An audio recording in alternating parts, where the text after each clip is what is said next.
moment as if there was anything but. So it's like, you know, if I'm being real with you, I'm feeling kind of fucked up. And it's like, I know I can't be the only one. You know, life can feel overwhelming, stressful, and you can feel like you want to check out. You know, and this is a feeling that I've carried for a long fucking time. You know, and I battle this demon like every fucking day. Every fucking day, I have to convince myself to live, to try to live, to keep pushing forward.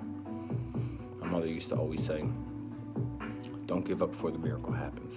And that shit used to piss me off. It did. I fucking hated it. I was like, Janet, please, okay, with this fucking miracle shit. But the thing is that I know that she was right, because there became a point in time in my life a couple years ago where I had incurred, I've incurred many miracles, actually, but there was one sequence of events specifically that I'm thinking about where it just led to like this immense amount of growth and this immense amount of healing and this like energy about myself that I felt like I could do anything. I knew I could do anything, you know? And then I made a bad decision. You know, I made a bad decision to start using mood-altering substances again, you know, and although they're like very PG version for me, at least, you know, let's not forget that I was the same guy who was shooting speedballs, jumping out of fucking ambulances after I was brought back to life. You know, so for me to smoke a little bit of cannabis, for me to take a little bit of kratom, didn't feel like a big deal. But for me it was. And that's not to say, like, if you're on this recovery road, man, and for you, your California Sober's working for you, and for you, your Suboxone program's working for you, your methadone program, your kratom, whatever, I'm not in a position to tell you that that's not a good idea for you, because I know this, is that if I didn't have the substances that I used over the course of 25 years, I believe undoubtedly I would have fucking killed myself. You know, the way I look at it is those substances were like glue holding my broken, shattered fucking spirit together until that miracle, until God, the universe, whatever you choose to call it, fucking program, simulation, I'm not really sure, to be real with you. I look at all options with an open mind. I lean towards God, you know, and I lean towards Christ, you know, but open-minded enough to know that, like, okay, well, it could be something else, you know. I'm off track. So it's like, for myself, not for you. You do whatever feels right to you. And don't let anybody influence you otherwise, in my opinion. You know? It's like a lot of people in recovery have a lot of fucking strong opinions about shit. And like, I got them too.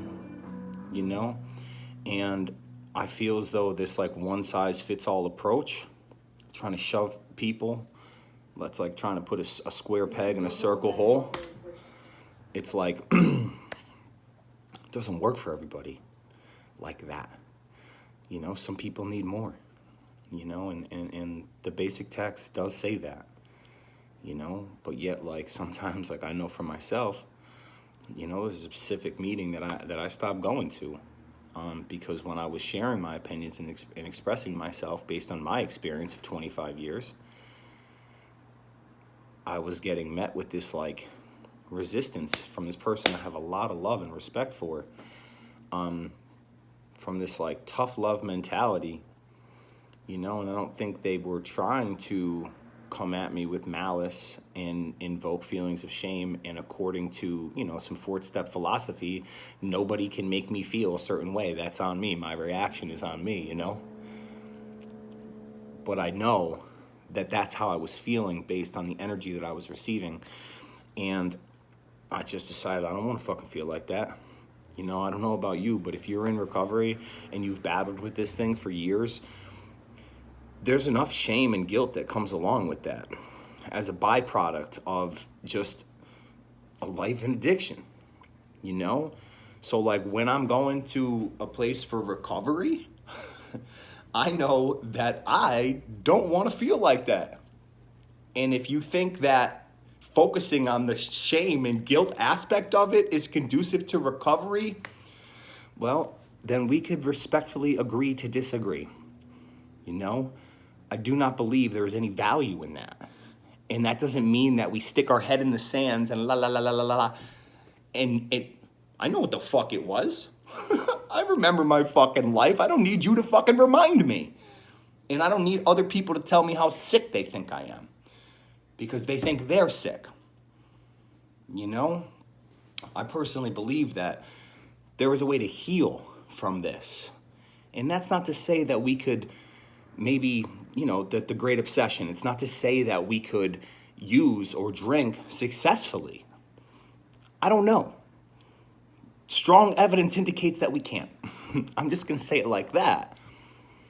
Right? But open-minded enough to consider that there are ways to heal the underlying issue. You know, for years I've been told that selfishness was my issue. That selfishness. I'm like, motherfucker, like, if you followed me around and were a fly on the wall and saw how I conducted myself. Now, are there times that I've done selfish things? Of course. But to brand me selfish and say that that is the root of my problem, I just don't fucking agree with that. I believe that selfishness is symptomatic of taking the substances. It's a symptom brought on from abusing mood-altering substances, not the fucking root cause. I literally give you the shirt off my motherfucking back. You know? Like, it just doesn't make any sense to me. And trying to force me into this category just left me with this sense of confusion about myself. Like, I don't know, man. I'm pretty sure I know who I am, but you're telling me I'm this other person, and it just doesn't vibe, you know? And so I started educating myself, and I started researching, and really, it wasn't even really me. I was like guided to do it. It was like I got this, like, you know, not to get too woo on you, because I like to look at the scientific as well as the spiritual. And like, that's kind of like part of where my content is going to be focused, is bringing these two elements together to find the place where they meet. You know, I always used to say, it's neither left nor right, it's center. It's not Democrat, Republican, it's bipartisan. It's not black or white, it's gray. These are where most of our solutions are found. Not in these extreme polarities. I can't be the only one seeing this. I know I can't be the only person seeing this shit. You know, when we go to extremes and look at things from opposite ends of spectrums, sometimes I've seen a lot of evidence that, you know, problem solving becomes difficult. People can't hear each other because they're too tied into their own belief systems without being open-minded and rocking like a Bruce Lee flow like water type of philosophy. You know? And I have to check myself. Fuck. I don't think I'm... Like, when I say this shit, like, I don't want you to think that I think that I have all the fucking answers, because I don't. But I know this. I hold a certain amount of puzzle pieces based on my experience and my research that I was shown, that I assume by God, to learn about trauma and how I was acting out subconsciously because I was in pain, right? My education on energy work, my education on all of these things. You hold puzzle pieces, your own knowledge pieces. Joe Blow, fucking Susie Q, all these people. And we start having open dialogues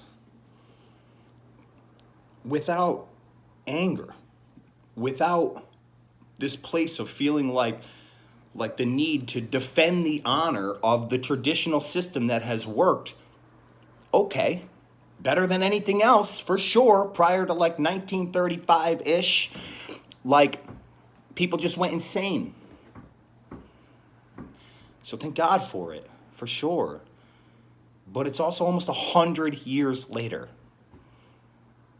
The advancements in technology, science, just everything is constantly moving forward. It's constantly the only thing constant in the universe is change, is evolution. It's always happening. So if you're stuck in, it has to be this one way, well, motherfucker, you're fighting against the universe. You're fighting against God. Whatever divine forces or not that you align with. If you don't believe in the divine, you should believe in science. And I'm pretty sure science will tell you the same shit I'm saying right now. You know, so like this is like, it just pisses me off. You know, this is, I guess I'm like having my furthermore speech right now. But it's like, you know, I looked up a statistic yesterday. And it was that in 2020, it was reported there was 2.2 million people in Alcoholics Anonymous. Let me get a Mr. Wolf golf clap. So, and that's great. It's fucking awesome. It's absolutely tremendous. Do you know how many people claim to be in recovery in 2020? 20 million, 0.2. Okay? 10 times the collective of Alcoholics Anonymous. So, you have to ask yourself, what are the other 18 million people doing? How are they recovering? You know? And why are we not open-minded enough to consider other alternatives? Let me hit you with this, man. A week ago, I was literally on the fence about cutting my fucking wrists. Like I wanted to so badly. So badly. Right? And one of the only places I was going to for support was a 12-step meeting. A meeting of people that I grew to really love and really became and felt comfortable with and felt like they became like my family. You know, within that group, there's like an unspoken hierarchy, and it's like, and the person at the top of it doesn't like to be considered that he's at the top of it, but he is. Regardless of how the fuck he feels about it. It's just what it is, you know? And so I shared about, you know, my belief system, about treating the underlying issue, which is sourced from Dr. Gabor Mate, who I know knows so much more about the subject than this gentleman could possibly, despite the fact of his years of experience. He's a very smart person. He's no fucking dummy. This guy's sharp as a fucking tack. But he didn't have the course study that this man has. You know? And then I also shared that I was starting to go to some smart recovery meetings. You know, because I had to expand my tool belt, if you will. And because in 24 years, I have gone to AA, and I have gone to, I think, 23 or 24 inpatient rehabs, probably 7 to 10 outpatient treatments, 4 or 5 psych wards, and maybe 6 or 7 short-term incarcerations, all based on drug addiction, you know? And so, you know, it's about 40 trips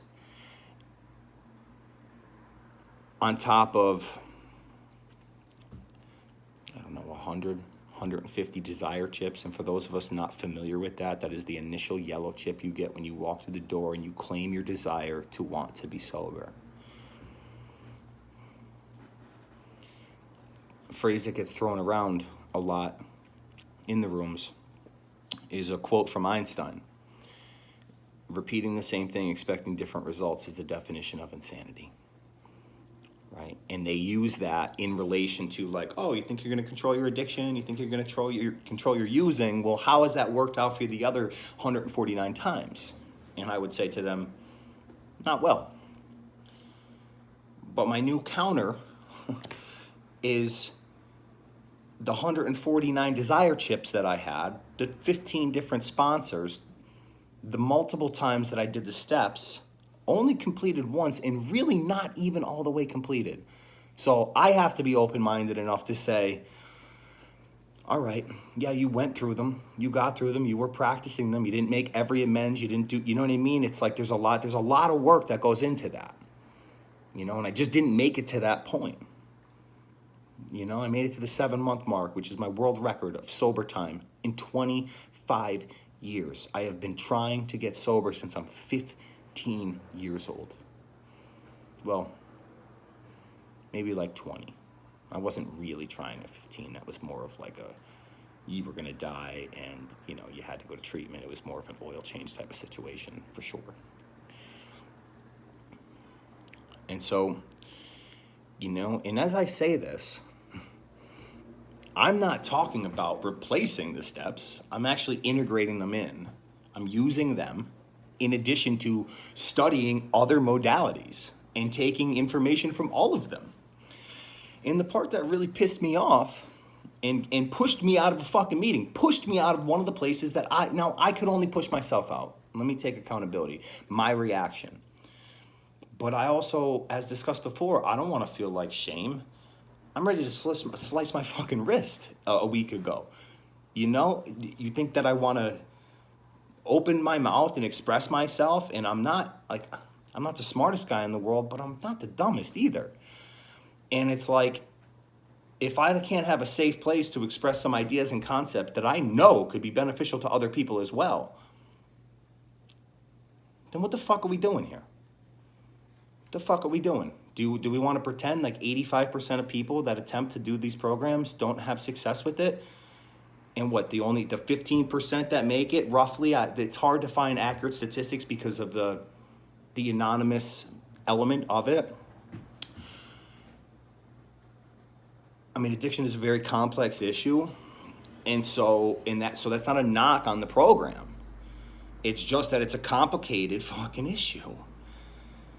So do we think that maybe, just maybe, integrating new information into the puzzle might increase the probabilities of people getting and maintaining sobriety? I believe that we can. As a matter of fact, I fucking know it. I know it. In my heart, in my soul, I know it. I've lost a lot of people to this thing. Probably like 30, maybe 40 people I've really cared about a lot. Probably 10, 12, like best friend type of people. You know, I've watched it like decimate families, my own family structure in the past, you know, that I've been trying to build back. And so excuse me if I decided that, well, if I got 149 desire chips, and I did this thing this one way all these times and it didn't work. Excuse me if I think that trying something different isn't a good idea based on Einstein's theory. If I just keep doing the same thing, expecting a different result, is that not insanity? You know, so I really have to have a conversation with this man, I guess, you know, because it feels as though this is where I need to bring it. I just wanted to share, I don't even know where I'm going to put this online, but I just wanted to share these ideas, you know, because I know that through some alternative healing modalities, through some energy work, and through clearing childhood trauma, healing childhood trauma, which just basically takes it from like a 10 in intensity down to a 2 or a 1, and maybe in some cases a 0, you know? It's not to say that we're never going to feel negative emotions, or we're not going to feel maybe a compulsion or you know, a compulsion to use. That we won't have to use the tools that we've learned in programs like Alcoholics Anonymous. And again, thank God, blessed for AA, for sure. But I think just relying on this one technique, this one approach, just because it's worked for a bunch of people, well, technically speaking, it hasn't worked for a lot more, technically speaking. I know, it's written into the language. Well, these people, they didn't really try, or they weren't really honest with themselves, or whatever the fuck you want to parrot from some reading that was written God knows by who, God knows how long ago. Do we not see the shaming language within there? Do you think that the people that are struggling with addiction and struggling to fit into AA need to feel more shame? Is that what we think is gonna help? I'm sorry, but fuck out my face with that shit, man. These people need love. What they're missing is love. Where trauma gets inflicted, and trauma is not always the most severe types. Okay? Trauma could be something as simple as when you were a baby and you were crying and you wanted someone to pick you up, you didn't get picked up. People were pushing this self-soothing thing for a long time. I think that's a bogus thing. I think that's a crock of shit. When a child and a baby is in need of their parent and they're at the vulnerable age, they need that love. They need it. And it's our responsibility to give it to them. That's just like my prerogative. And I believe that addicts and alcoholics, and I fucking hate labels, people who have abused drugs and alcohol based on the pain that they were in,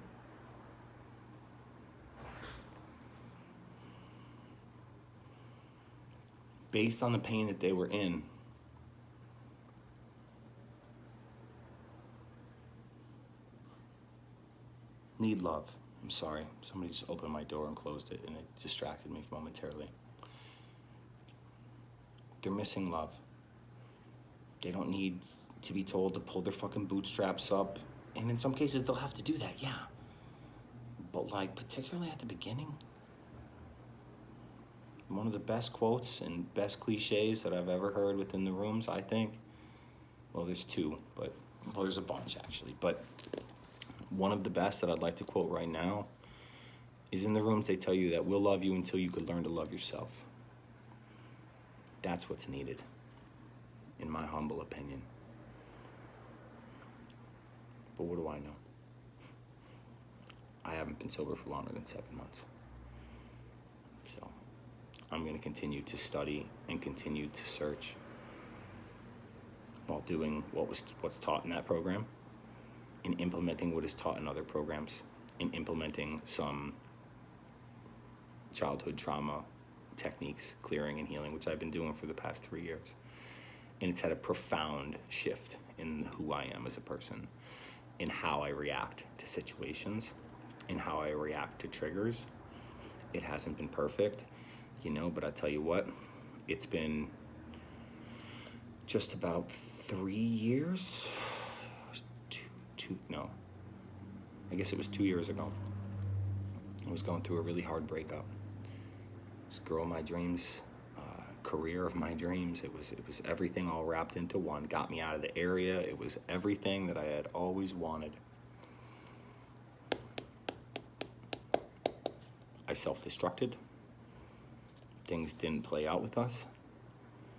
And when I came home, I punished the fuck out of myself.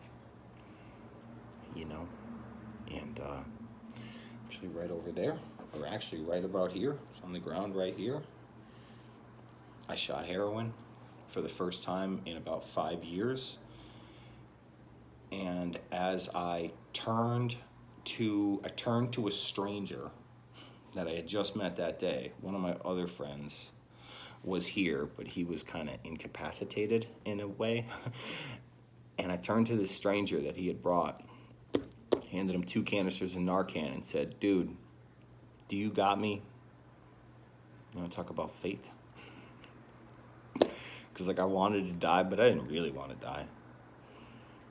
Handed him 2 cans of Narcan. I did that shot of heroin and I hit the fucking ground. That was probably the 11th time I should have died, roughly, give or take. I have more lives than a cat, and that's a fact. That's a fact. So, after that, for the following 2 years, I had bounced back and forth between 100% abstinence and utilizing a kratom / cannabis MAT, you could say in a way, but not really. Because really I was using those things to escape my emotions. But they were also, you could argue, they were also keeping me from doing other things. And so it's like the older version of me, a version of my addiction from the past. When I would listen to rhetoric like, oh, I'm the type of addict that when I take a hit, I could take 1 hit of cannabis or 1 sip of alcohol because I'll be shooting crack on Tuesday and robbing my grandmother on Wednesday. It's like a very common fucking like self-degrading bullshit fucking joke that people throw around in the rooms, not realizing how powerful their fucking words are. That's a subject for a completely different video. A lot of people are not going to resonate with. Some will understand, and some will learn to understand. And I will teach as much as I can to the ones who can take it in and hear it with an open mind, and then use it and watch their fucking lives transform. When I believed that, when I used to say that, that was my reality. That's how I used. You know, it was never enough. It wouldn't have been enough to do kratom and cannabis for a week, let alone 2 fucking years on and off. So all of a sudden, I had this weird sense of control, a little bit. Now I'm going to get into where, because this might sound like I'm trying to like condone and say, oh yeah, it's okay, look at that. No. Don't give me a second. Don't get too fired up yet. But I had obviously had an element of control that over the first 23 years of my addiction was non-existent. It wasn't there. The only thing that I changed, that I saw, was that I stopped listening to other people and I started creating my own belief system. And I healed a lot of my underlying trauma. I'm going to make a video specifically about how to do that and how to identify it and how to do that. Okay? So, but what I couldn't control was this.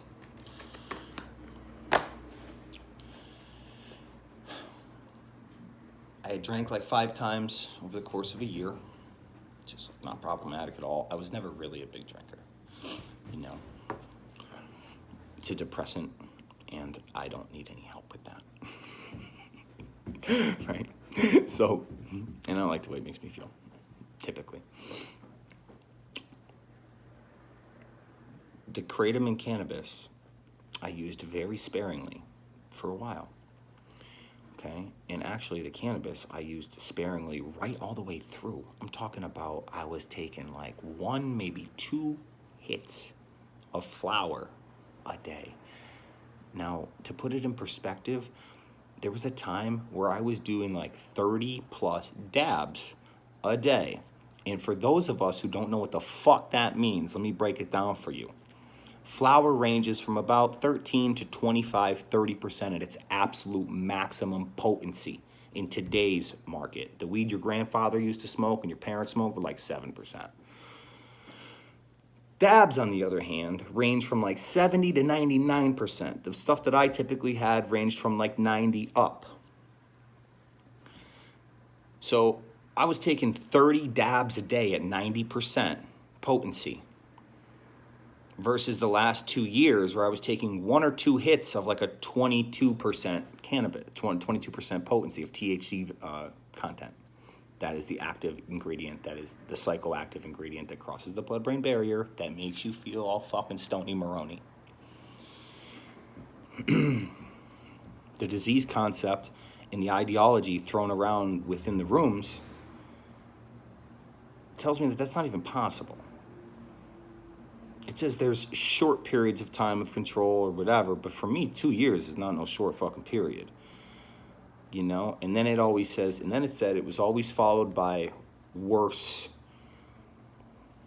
You know, you'll hear that a lot. It always got worse. It always got worse. It always got worse. Okay, yeah, in some ways, for sure. You know, but I feel like energizing that could just bring that into your reality. And I'm not going to get into that stuff because I don't want to lose too many people. I want to keep this more on the scientific and as close to the scientific as possible. Not nature of reality, not different videos for that, right? To hit a broader audience is the objective, you know. What I could not control, after a little bit of time, one, the depletion of my energy, okay? I was suppressing my own life force. And again, that's more of a spiritual concept, but it's a fucking thing. And I have no problem talking about that because 5 years ago, I didn't know. In the last 3 years, I've learned. And it's important. It controls everything. So it makes your life easier or harder, depending on your level of energy, i.e. your vibration. And if you think that like, you hear like, oh, vibration, oh, it's fucking woo-woo, fucking Google it, bro. Like, go look up Dr. Joe Dispenza and go look at his studies and go look at the information yourself before you call me a fucking idiot and you need to pick up a mirror and realize that you're talking to yourself. I'm a lot of things, an idiot is not one of them. So, what I could not control was the fact that when I continually ingested those substances, what happened was my confidence crushed, my depression heightened, my anxiety heightened, my fear heightened, my paranoia heightened. Suicidal ideations, I think that's the right way to say that, heightened. I didn't want to live anymore, you know? And brought on from not taking care of my body, you know? From putting excessive amount of anything in this world, no matter how positive it is, in excess can become toxic, in my opinion. You know? I don't know if you can have too much God. I don't know. Maybe depending on your perspective and your view on God and how you apply that and how you preach that. Maybe. I don't know. Doesn't matter. Most things, let's say it like that. Most things in this universe, in excess, can become toxic, no matter how positive or healthy they could be in shorter, smaller doses. So I don't know. I know that I'm really grateful for an opportunity to go down to, you know what, I'm not going to include this in this video. And actually, now that I'm saying it, now I'm scared to post this video because of that opportunity, because I don't want to ruffle the feathers of the higher ups. But I want to speak my truth because I know it's valid and I know that it can be helpful. And again, I'm going to say for the last time, well, in this video, that this is not a campaign against Alcoholics Anonymous. I am not saying that you shouldn't go to Alcoholics Anonymous. If you have addiction and alcohol and drug problems, you 100% should get linked up with Alcoholics Anonymous. All I'm saying is that you might consider also looking into other things depending on how your success rate is in that program. If you're one of these people who has a garbage bag full of desire chips, who has been in 10, 20, 30 fucking rehabs, then maybe, just maybe, you might want to consider integrating other healing modalities in with that program. Because I believe that that's where the meat and potatoes is. I haven't been able to prove it yet. And even when I prove it on myself, the law of large numbers would indicate that this one specific case study is not enough data to confirm what I'm talking about. I have an app that I'm designing in my head and on paper that could help track data in active users and active people in recovery that could help me prove this. And at some point, I'm definitely going to push forward with it. It's just not, it's not optimal right now because it's not a for-profit app. And right now in my life, I need to make money. I need capital. But it is one of the things that I want to leave humanity with because I feel as though it could also collect data for other research purposes for scientists and doctors and therapists and anybody who's looking to break down data and fucking figure some shit out. You know, manifest some solutions, whether through physical 3D action, the traditional, like what most people believe is the way that things get done, aka the hard way, or through some more advanced spiritual law of attraction manifestation techniques, working with God, the universe, whatever you want to call it.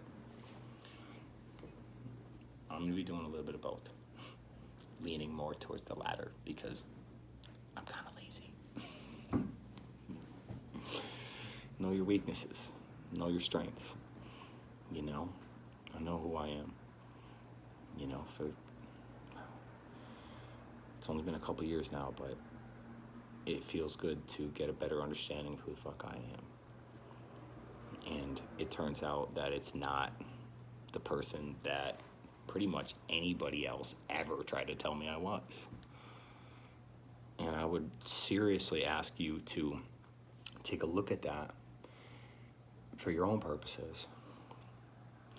Because people project a lot of their own shit out onto others constantly. It's an unconscious behavior, I believe, brought on through unprocessed childhood trauma, aka bad programming.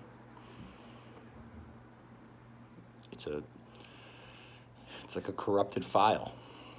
You know, if this was a simulation and if you are a projection, a holographic projection, part of some supercomputer, which some people probably hear that and be like, what the fuck is he talking about? Google it. Go and look and see some people that make you and I look like we have the intelligence of a fucking Neanderthal. Talking about astrophysicists. Talking about guys like Einstein. Talking about fucking quantum mechanic physicists. People that just are on a different level mentally. They're coming to find that that is more than likely what is happening here. But I don't mean to flip your world upside down. Just trying to expand your mind. Consider all alternatives, all options. You know, because when we are so rigid in our belief systems, we close the door to hearing possible solutions and beneficial information that could enrich the quality of our lives, which then enriches the quality of the people you say you love the most and the people they love the most. Butterfly effect. You know? So when we're closed-minded about issues, it's dangerous. It's dangerous. You know? It's why censorship is such it's why censorship is absolutely probably one of the biggest issues that we need to ensure doesn't occur in this country, at least, for sure. We live here, so we'll start here. You cannot censor the flow of information. If you control the flow of information, you control everything. And then there's a Latin phrase, I can't remember, I read it in a book once, but it translates to, who will guard the guards? I don't know who you align with politically, but let me put it to you like this. If you align with Trump, would you want Joe Biden being ultimately in charge of all that shit? And if you align with Joe Biden, would you want Trump ultimately being in charge of all that shit? The answer is an astounding, absolutely motherfucking not. We, the people. Remember? Yeah. We, the people. I'm not going to get into a political rant, even though I have a lot of ideas about that too. Better ways to select presidents. But one step at a time. So, I love you guys very much. And I mean that. No matter how you feel about me, no matter how triggered or not triggered you may or may not been by some of this, I don't really care. And it's not that I'm intentionally trying to trigger anybody. It's the last thing I would want to do. But if you're triggered about it, that's about some shit within you and not some shit about what's within me or what's something that I said. You will think that, for sure, and want to react.